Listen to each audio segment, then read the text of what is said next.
Hello, everyone. Today we have a very special guest with us, Aaron Bugal of Sofos. So, Aaron has been with Sofos for almost 2 decades now. He started out as a sales engineer in 2006 and quickly moved to his current position of Field Chief Technology Officer in 2023. So, Aaron helps Sophos customers throughout the Asia Pacific and Japan effectively deploy and use Sophos's next generation cybersecurity solutions and adopt cybersecurity as a service. Today, Aaron is going to talk about the ransomware landscape and how it is impacting businesses across the globe. So, let's get into a quick chat with Aaron. Hello, Aaron. Welcome to this interview session. Thank you for having me. It's great to be here. All right, great. So, Aaron, without wasting any time, let's get to our first question. Wherein, I'd like to really understand, how has the ransomware evolved beyond traditional attacks, and what are some of the new tactics and techniques that cyber criminals are really using in recent ransomware campaigns that you come across? And more importantly, how are these impacting or rather changing the threat landscape?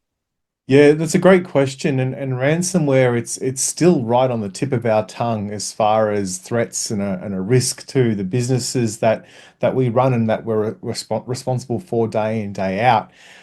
Interestingly enough, though, ransomware is very much all becoming a byproduct of a successful attack. It's not a technique that an attacker will set out to deploy into one of victim organizations with the sole intent of destroying and destructing data within your premises. That is by means just one part, one element to their impact that they want to achieve. One of the interesting statistics from our State of Ransomware report suggests that out of the 64% of the customers that we survey that said data was encrypted through a ransomware attack, a further 34% of those respondents said that that data had also been stolen confirmed. Now that is a worrying trend that we're only seeing increasing. So as far as techniques that cyber criminals are now starting to employ on victim organization, it is the theft of data. That is a primary motivator of them. And if they can successfully steal this information and then encrypt it in place where it's sat on your network, it's an attestation to the fact that they are able to touch and manipulate and tamper with that data, walk away with it, and that's their big motivation for then standing over to you to hopefully extort these organizations for money. All right. So, Aaron, what are some of the, common vulnerabilities that ransomware exploits today, and which areas should, organizations really prioritize to reduce the exposure to, these evolving threats?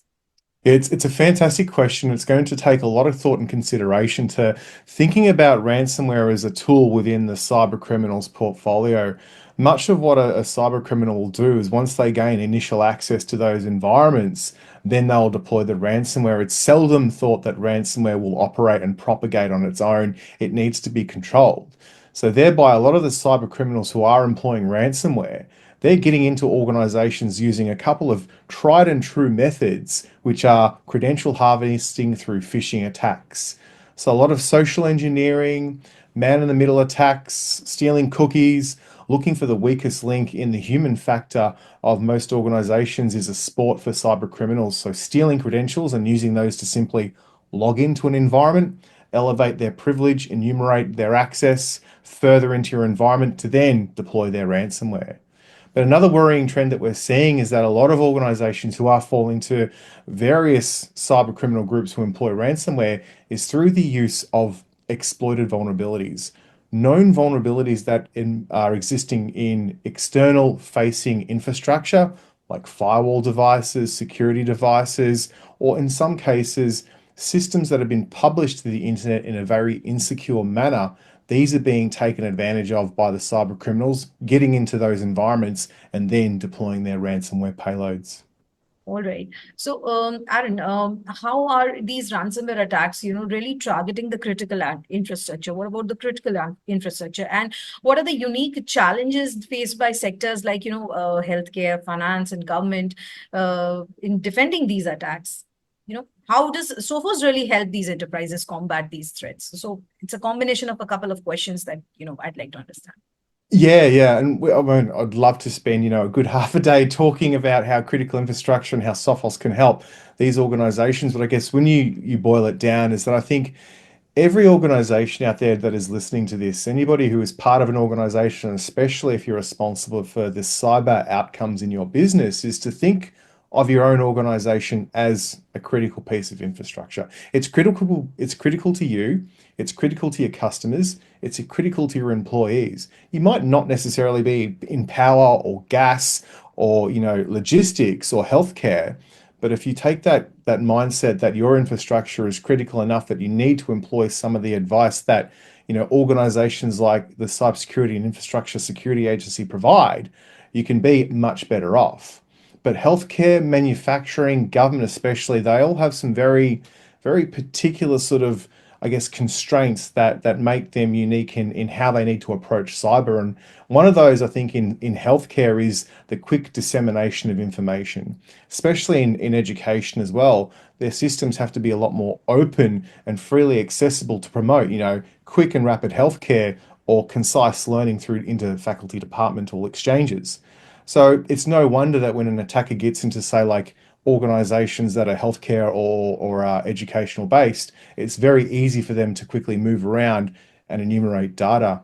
Governments, with their excessive regulations, because they're a government organization, full stop, they require a lot of checks and balances and, importantly, constant monitoring. So from a Sophos standpoint, these are very much well the services that we're geared to provide. Traditionally, we've been very much well providing software and hardware to our customers, of which we still do, but we're bucketing these up into services now where we're making sure that they get deployed and employed correctly into an organization specific to the industry they're in, and tweak the configuration and monitor those systems 24/7. So if something does start to bubble up to the surface, then we can quickly react to it, suppress it, and inform those that are responsible for the environment that disaster has been averted.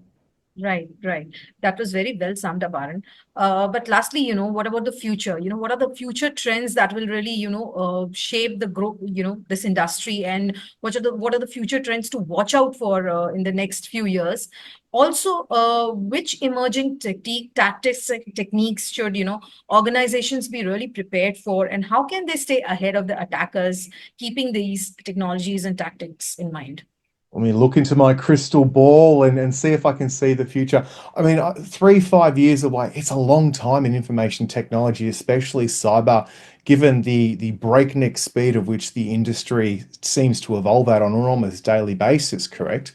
But from my own observations, what I've seen over the last 12 months is that, ransomware operators will continue to flourish as long as there is opportunity out there. And a lot of the techniques that they're now starting to employ, which are very, very concerning, is that increase of theft of data. Once those criminals are inside an organization, they are going to go as quiet as a mouse, as stealthy as a ninja, and hoover up as much information as they possibly can, steal it, and then drop the ransomware to say, we've breached you. More troublesome sort of a situation that we're starting to see in a lot of organizations globally is if a ransomware operator doesn't get their way with their victim and that victim refuses to pay up, and rightfully so, depending on situations, right?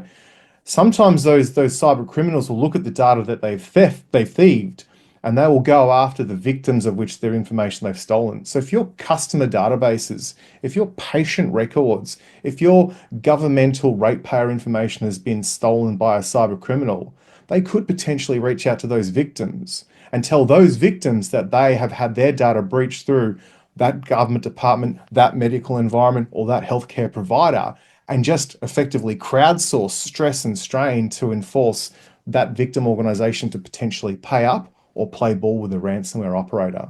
So it's a lot of food for thought moving forward. It's not an impossible situation to solve by any means. The technologies, the tools, and the processes exist out there. Sophos is a great opportunity to help those organizations realize those better cyber outcomes, manage those risks, and really suppress that type of attacker behavior. All right. So will we see new products or new solutions or maybe any new technology coming into place from Sophos that will help organizations better fight these attacks?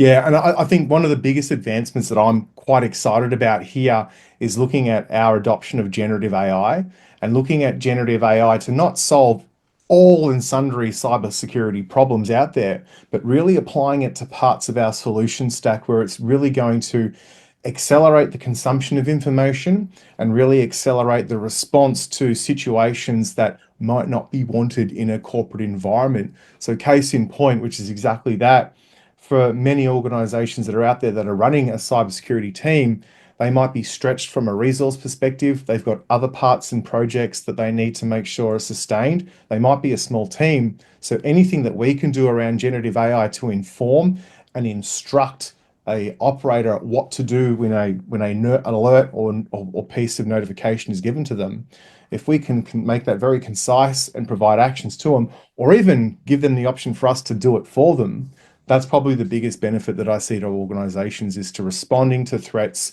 as they're starting to form in their environment before they become a problem or an incident, and really knocking them on the head. That's probably where I'm seeing a big take up of AI, especially in our own products. All right. Thank you so much, Aaron. It was lovely speaking to you today. And thank you for shedding light on these key topics and trends. It's been my pleasure chatting. I look forward to doing it again too.